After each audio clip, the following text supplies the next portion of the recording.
Hi, I'm Tim. Welcome to our channel and thanks for logging on. Today we're discussing the Breitling Montbrillant Eclipse. You can see this stainless steel Navitimer inspired modern Breitling watch on our website. Subscribe to our YouTube channel if you enjoy these videos, and please click on the card in the upper right hand corner of the screen at any time during this video to see our full sales listing for this watch with additional accessories included in the sale, high resolution images, and naturally complete pricing for this timepiece. Now on my wrist, 6 1/3 inches, 16 centimeters in circumference, you can see that this is by no means the modern oversized Breitling aesthetic. Now it's a little bit bigger than the traditional historical Navitimers, but it's not designed as a strict historical tribute. Rather, it combines elements of history and modernity. The watch is 41.5 millimeters across the round of the case, not including the crown or chronograph pushers.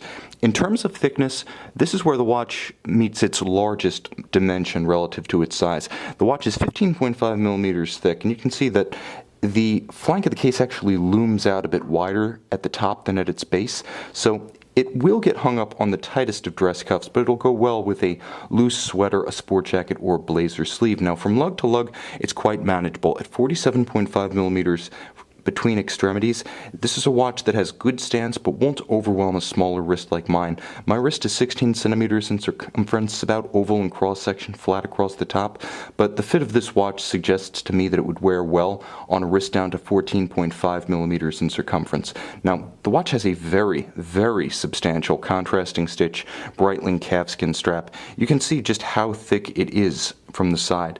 So no shortage of bolstering or leather here.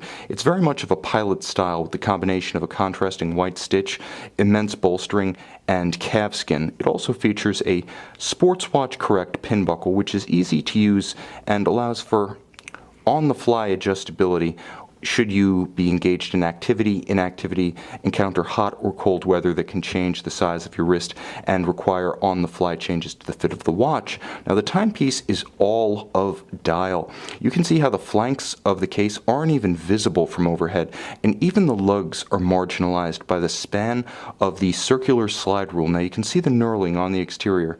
It moves in both directions, and it can be used for multiplication and division. You get good with it and you'll be able to beat your friends when tipping at the restaurant as they fumble with their iPhones. Now, the watch takes that element from the classic Navitimer, but inboard it's more of its own thing. It has an identity that's very much the Montbrillant Eclipse, not to be confused with a Navitimer reference.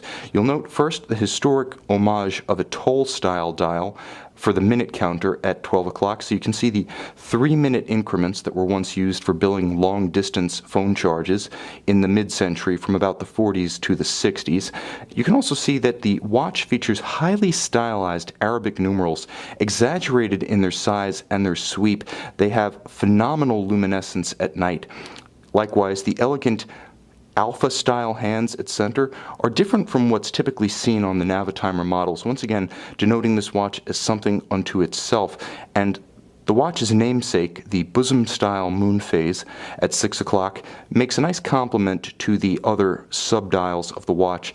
Constant seconds, minutes, and along a vertical axis.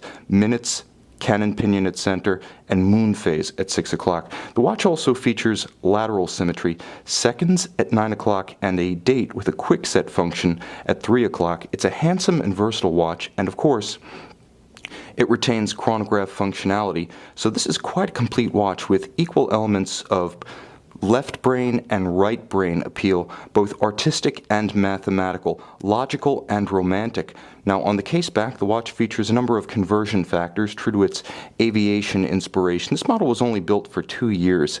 Now it's important to note that 1999 to 2000 spanned the chronometer cutoff at Breitling, so you can see the third digit of the case number is a 0 pre-chronometer, and it's the caliber A43, which is based on a Valjoux 7750, perhaps the 7758, automatic winding with a 42-hour power reserve. It has a very efficient unidirectional winding system, and there's actually a double quickset functionality to the watch.